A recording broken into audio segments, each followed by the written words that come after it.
Hey, I'm Megan, and welcome to the Bountiful Backyard. Today we're going to be taking the tallow that we rendered down last week and turning it into luxurious and creamy lip balm using mango butter, tallow, beeswax, and a little bit of essential oils. Come along for the recipe. All right, for this recipe, we're going to be using the tallow butter that we rendered down, beeswax, and mango butter. You can sub out shea butter or cocoa butter, that's up to you. I personally love mango butter because it's really high in antioxidants. It's got vitamins A, B, C, and E, and it helps with UV exposure as well. For this recipe, I would recommend a kitchen scale. We're going to be measuring things in grams because that is the most accurate way to measure these ingredients. If you don't have a food scale, you can still do this. And I'll give you the recipe down below in tablespoons as well. So it'll be roughly the same, not exactly though. But we're going to go ahead and get started. We're going to measure out our ingredients. We need, wait for this to zero out. There we go. So I'm going to change my unit to grams. For this, I want 28 grams of the mango butter. So I'm going to cut off a piece and see where that gets us. So that's about 14, 18, 21, 27, 28. There we go. Okay, so you have 28 grams of mango butter in here. I'm going to zero this out so that I can keep adding my ingredients. To that, I'm going to add 14 grams of beeswax. All right, zeroed out, and 14 grams of our tallow that we rendered out as well. We're going to take this over to our double boiler now to melt all of these ingredients down on a really low heat. We're going to put this on low heat. We don't want this to burn. This is going to take a few minutes to kind of melt down. The beeswax especially does take a long time.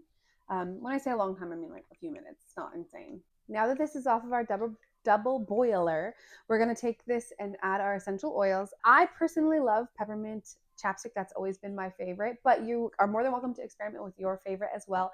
I will give you a word of caution. Don't use anything that can cause sensitivity like clove, cinnamon, or allspice, things like that, because they can cause irritation. You also want to be careful with anything that's going to cause issues with UV. So that's things like lemon or bergamot. Just kind of do a little bit of research before you put any essential oils on your skin.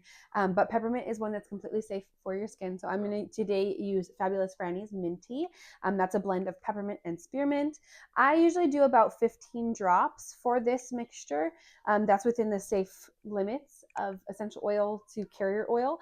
I would say if you want to add more or less, that's completely up to you. Just depends on how potent you want your mixture to be. Then I'm going to fill up my containers. I like to use these aluminum little tub tins just because it can be reused. And I don't feel so bad about using plastic. I used to use cardboard ones, which are really great because they're biodegradable, but at the same time, I would have like a mess of chapstick in the back. And that's why I stopped using one of my favorite brands of chapsticks that are lip balm that I would purchase, because it is in a cardboard tube, which again is really great because it's not using plastic, but it's not great for longevity if you want to reuse it.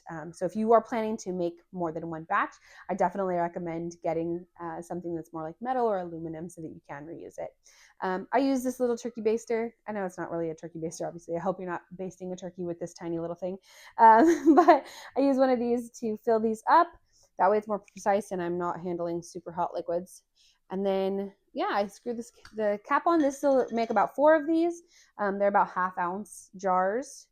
So I'll do that. And then my lip balm is all ready to go. Let this harden up and it's perfect. You just need a little bit on your finger and you can rub it on there. I also find that if you have extra on your fingers and you've got too much for your lips, on your elbows is also really nice, or on your cuticles is also really nice as well. Just like that, you have a super clean ingredient and nourishing lip balm that will keep your lips moisturized all through winter, and maybe your cuticles and your elbows while you're at it. This is the first in our Tallow body care series. If you want to follow along to learn more about how to make soaps, balms, shampoos, conditioners, hit the subscribe button down below and make sure you tune in every week. As a reminder, you don't have to render your own beef fat to follow along with these videos. You can buy pre-rendered online. I have a few great sources that I can link down below from Azure Standard and a few maybe from Amazon, but you really want to make sure you have the high quality grass-fed, grass-finished beef, because this is what's going to give you the most nutrients. That's it for this video. If you want to follow along on our Tallow body care series that we're going to be doing, make sure again to hit that subscribe, and I'll see you guys in the next one.